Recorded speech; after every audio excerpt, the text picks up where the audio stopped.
ಇಂದೇ ಡೌನ್ಲೋಡ್ ಮಾಡಿ ಮತ್ತು ನಿಮ್ಮ ನೆಚ್ಚಿನ ಶೋಗಳನ್ನು ಆನಂದಿಸಿ. ಶರತ್, ಏನಾಯ್ತಪ್ಪ? Are you okay? I am totally fine ಮಾ. ಚಿಕ್ಕ ಗಾಯ ಅಷ್ಟೇ. ಅಲ್ಲ, ಯಾಕೆಲ್ಲ ನನ್ನೇ ನೋಡ್ತಾ ಇದ್ದೀರಾ? I am all good. ಅಣ್ಣ, ಏಟಾಗಿದೆ? ಏನೂ ಆಗಿಲ್ಲ ಅಂತ ಹೇಳ್ತಿದ್ಯಲ್ಲ. ಅಲ್ಲ, ಏನಾಯ್ತು? ನಾನ್ ಹೇಳ್ತೀನಿ. ನಮ್ ಶರತ್ತುಗೆ ಹೀಗಾಗದ ಕಾರಣ ಈ ಪಿಳ್ಳೆ ಹಿತ.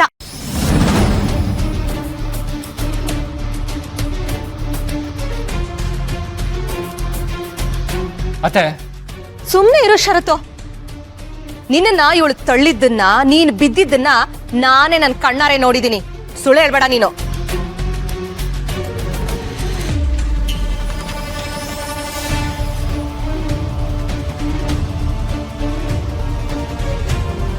It's okay. ಅವಳೇನು ಬೇಕು ಅಂತ ಮಾಡಿಲ್ಲ, ಅದು ಮಿಸ್ಟೇಕಾಗಿ ಆಗಿದ್ದು. ಆ್ಯಕ್ಚುಲಿ ಸೋಫಾಗೆ ನನ್ನ ಕಾಲು ಸಿಕ್ಕಾಕೊಂಡು ನಾನೇ ಆ ಕಡೆ ಬಿದ್ದೆ ಅಷ್ಟೆ. ಹೌದಪ್ಪ, ಹೌದು. ನೀನ್ ಈ ತರ ಅವಳನ್ನ ವಹಿಸ್ಕೊಂಡು ಮಾತಾಡೋದಕ್ಕೇನೆ ಇವಳು ಹಿಂಗ ಆಡೋದು.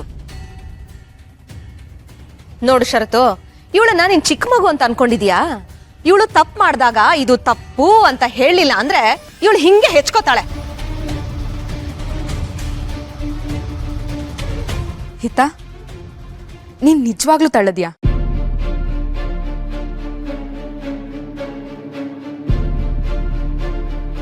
ಯಾರಾದ್ರೂ ಆತರ ಮಾಡ್ತಾರ ಹಿತ? ಅದು ತಪ್ಪಲ್ವಾ? ಅಯ್ಯೋ ಶಾನ್ವಿ ಅವರೇ, ಪುಟ್ ಮೇಡಮ್ ಇದನ್ನ ಉದ್ದೇಶಪೂರ್ವಕವಾಗಿ ಮಾಡಲಿಲ್ಲ. ಏನೋ ಒಂದು ಕ್ಷಣ ಸಿಟ್ಟು ಬಂತು, ಏನು ಮಾಡೋದು ಅಂತ ಗೊತ್ತಿಲ್ಲದೆ ಹೀಗಾಯ್ತು ಅಷ್ಟೇನೆ. ಅದು ದೊಡ್ಡವರಾಗಿ ನಾವೇ ಎಷ್ಟೊಂದು ಸಲ ತಪ್ಪು ಮಾಡ್ತೀವಿ. ಅವಳಿನ್ನೂ ಚಿಕ್ಕ ಹುಡುಗಿ ಅಲ್ವಾ? ಇದರಲ್ಲಿ ಪುಟ್ ಮೇಡಮ್ ತಪ್ಪೇನಿಲ್ಲ. ದುರ್ಗಾ ಹೇಳ್ತಿರೋದು ನಿಜ. ಇದರಲ್ಲಿ ಹಿತಂದ್ ಯಾವುದು ತಪ್ಪಿಲ್ಲ. ಈ ಮಾಯಾ ಏನ್ ಹೇಳ್ತಿದ್ದಾಳೆ? ದುರ್ಗನ್ಗೆ ಸಪೋರ್ಟ್ ಮಾಡ್ತಿದ್ದಾಳ? ಹಿತ ಚಿಕ್ಕವಳು, ಪಾಪ ಅವಳಿಗೇನು ಗೊತ್ತಾಗಲ್ಲ. ಸೊ ಇದರಲ್ಲಿ ಹಿತನ್ ತಪ್ಪೇನಿಲ್ಲ. ಆದ್ರೆ ದೊಡ್ಡವಳಾಗಿ ಎಲ್ಲ ಗೊತ್ತಿದ್ರು ಸುಮ್ನೆ ನಿಂತಿದ್ದಾಳಲ್ಲ ಈ ದುರ್ಗಾ, ಇವಳ್ದೆ ಎಲ್ಲ ತಪ್ಪು.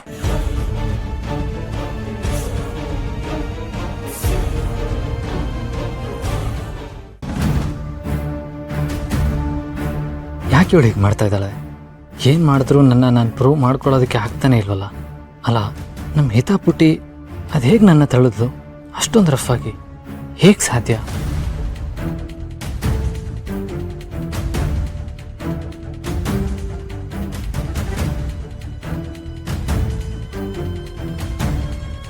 ನಾನು ಸಹಾಯ ಮಾಡ್ಲಾ?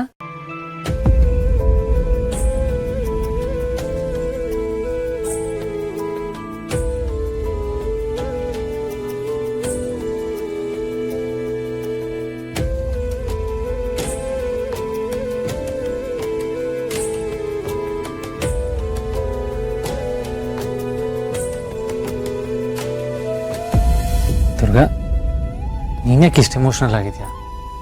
ನನಗೇನು ನೋವಾಗ್ತಾ ಇಲ್ಲ. ಈ ಗಾಯದಿಂದ ನಿಮಗೆ ನೋವಾಗದೆ ಇರ್ಬೋದು ಬೋಸ್, ಆದರೆ ಇವಾಗ ಪುಟ್ ಮೇಡಮ್ ನಡ್ಕೊಂಡಿರೋ ರೀತಿಯಿಂದ ನಿಮಗೆ ಖಂಡಿತವಾಗ್ಲೂ ನೋವಾಗಿದೆ. ಅವಳಾಗಿ ನಡ್ಕೋಬಾರ್ದಿತ್ತು. ಅಲ್ಲೆಲ್ಲರೂ ಹೇಳಿರೋ ರೀತಿಯಲ್ಲಿ ಅವಳ ಈ ಥರ ನಡ್ಕೊಳ್ಳೋದಕ್ಕೆ ನಾನೇ ಕಾರಣ ಅನ್ಸುತ್ತೆ. ದುರ್ಗಾ ಪ್ಲೀಸ್, ಆಗಿರೋದಕ್ಕೆಲ್ಲ ನೀನೇ ಯಾಕೆ ಬ್ಲೇಮ್ ಮಾಡ್ಕೋತಾ ಇದೆಯಾ? ಇದರಲ್ಲಿ ನಿನ್ನ ತಪ್ಪೇನೂ ಇಲ್ಲ. ಇಲ್ಲ ಬೋಸು, ನಾನು ಪುಟ್ ಮೇಡಮ್ಗೆ ಊಟ ಮಾಡಿಸ್ತೀನಿ, ನಿದ್ದೆ ಮಾಡಿಸ್ತೀನಿ, ಲಾಲಿ ಹಾಡಾಡ್ತೀನಿ, ಅವಳ ಜೊತೆ ಆಟ ಆಡ್ತೀನಿ. ಆದರೆ ಯಾರ ಜೊತೆ ಹೇಗೆ ವರ್ತಿಸ್ಬೇಕು ಅಂತ ನಾನು ಅವಳಿಗೆ ಕಲಿಸ್ಬೇಕಿತ್ತು. ದುರ್ಗಾ, ಎಲ್ಲದನ್ನು ಹೇಳಿ ಕಲ್ಸಕ್ಕಾಗಲ್ಲ. ಅವರು ನೋಡಿ ಕಲಿತಾರೆ. ನೀನು ಎಲ್ಲರ ಮುಂದೆ ಹೇಗಿರ್ತೀಯ, ಎಷ್ಟು ಡೀಸೆಂಟ್ ಆಗಿರ್ತೀಯ ಅಂತ ನಾನು ನೋಡಿದ್ದೀನಿ. ಈತನೂ ನಿನ್ನ ನೋಡೇ ಕಲಿತಾಳೆ. ಆದರೆ ಇವತ್ತು ಯಾಕೆ ಹಾಗಾಡಿದ್ಲು ಅಂತ ನನಗೂ ಗೊತ್ತಿಲ್ಲ.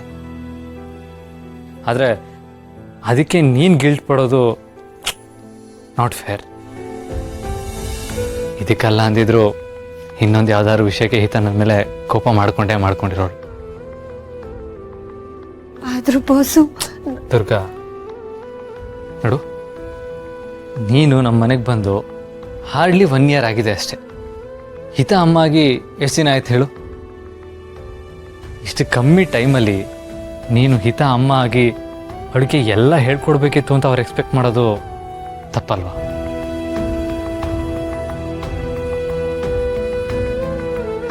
ಅಂಬಿಕಾ ಹೋದ್ಮೇಲೆ ಈ ಮನೇಲಿ ಹಿತಂಗೆ ಹತ್ರ ಆಗೋದಕ್ಕೆ ಯಾರು ಪ್ರಯತ್ನ ಮಾಡಲೇ ಇಲ್ಲ.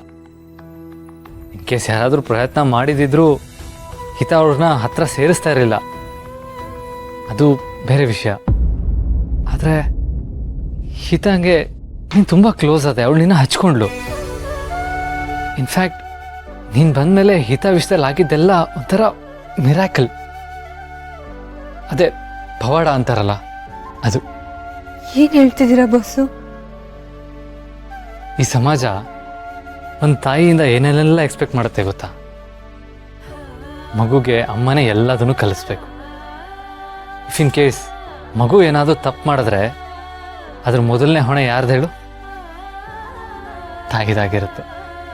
ಅಕಸ್ಮಾತ್ ಆ ಮಗು ಏನಾದರೂ ಸಾಧನೆ ಮಾಡಿದ್ರೆ ಅದ್ರ ಕ್ರೆಡಿಟ್ ಮಾತ್ರ ಅಪ್ಪಂಗೆ. ಕ್ರೆಡಿಟ್ ಬೇರೆಯವ್ರಿಗೆ, ಹೊಣೆ ಅಮ್ಮಂಗೆ. ಹೇಗಾಗುತ್ತೆ ಹೇಳು? ತಾಯಿನೇ ಮಗುವಿನ ಮೊದಲನೇ ಗುರು ಅಂತ ಹೇಳ್ತಾರೆ. ಹಾಗಂತ ತಾಯಿ ಮಾತ್ರ ಗುರುನಾ? ಮಕ್ಕಳು ಸುತ್ತಮುತ್ತ ಇರೋದನ್ನೆಲ್ಲ ನೋಡಿ ಕಲಿಯುತ್ತೆ. ಟಿವಿಯಿಂದ ಕಲಿಯುತ್ತೆ, ಫ್ರೆಂಡ್ಸಿಂದ ಕಲಿಯುತ್ತೆ. ಈ ಸ್ಪಾಂಜ್ ಅಂತಾರಲ್ಲ, ಐ ಮೀನ್ ಈ ಕಾಮನ್ ಲ್ಯಾಂಗ್ವೇಜಲ್ಲಿ ಸ್ಪಂಜು ಅಂತಾರಲ್ಲ, ಅದು ಎಲ್ಲದನ್ನು ಹೀರ್ಕೊಳ್ಳುತ್ತೆ. ಮಕ್ಕಳು ಹಾಗೇನೆ. ತಾಯಿ ಯಾವತ್ತೂ ಮಗುಗೆ ಕೆಟ್ಟದನ್ನು ಹೇಳ್ಕೊಡಲ್ಲ. ಆದರೆ ಈ ಸಮಾಜ ತಾಯಿ ಮಾತ್ರ ಪರ್ಫೆಕ್ಟ್ ಆಗಿರಬೇಕು, ಎಲ್ಲದನ್ನೂ ಹೇಳ್ಕೊಡ್ಬೇಕು ಅಂತ ಎಕ್ಸ್ಪೆಕ್ಟ್ ಮಾಡುತ್ತೆ. ಆದರೆ ತಾಯಿನೂ ಒಬ್ಳು ಮನುಷ್ಯಳು ಅನ್ನೋದನ್ನ ಮರ್ತೇ ಬಿಡುತ್ತೆ. ತಾಯಿ ಆಗೋದು ಅಂತಂದರೆ ಸೂಪರ್ ಹ್ಯೂಮನ್ ಆಗೋದು ಅಂತ ಅಲ್ಲ. ಮಗುಗೆ ಮಗು ಪಟ್ಟ ಹೇಗೆ ಹೊಸ್ತೋ ಹಾಗೆ ತಾಯಿಗೂ ತಾಯಿ ಪಟ್ಟ ಹೊಸ್ತೆ. ಮಗು ಹೇಗೆ ಕಲಿಯುತ್ತೋ ಹಾಗೆ ಅಮ್ಮ ಕಲಿತಾಳೆ. ಈ ವಿಷಯದಲ್ಲಿ ಈ ಮನೆಯವ್ರು ನಿನ್ನ ಬ್ಲೇಮ್ ಮಾಡಬಹುದು, ಆದರೆ ನಾನು ಮಾಡಲ್ಲ ದುರ್ಗಾ. ಇವತ್ತು ಅವರೆಲ್ಲ ಏನೇನೋ ಮಾತಾಡಿರ್ಬೋದು, ಅದನ್ನ ನೀನು ತಲೆಗೆ ಹಾಕೋಬೇಡ. ನನಗೆ ನೀನೇನು ಅಂತ ಚೆನ್ನಾಗಿ ಗೊತ್ತು, ನಿನಗೂ ಗೊತ್ತಿದ್ರೆ ಸಾಕು. ನೀನು ಹಿತ ಅಮ್ಮನಾಗಿರೋದು ನನಗಂತೂ ಯಾವ ರಿಗ್ರೆಟ್ಸು ಇಲ್ಲ. In fact you are a perfect mother.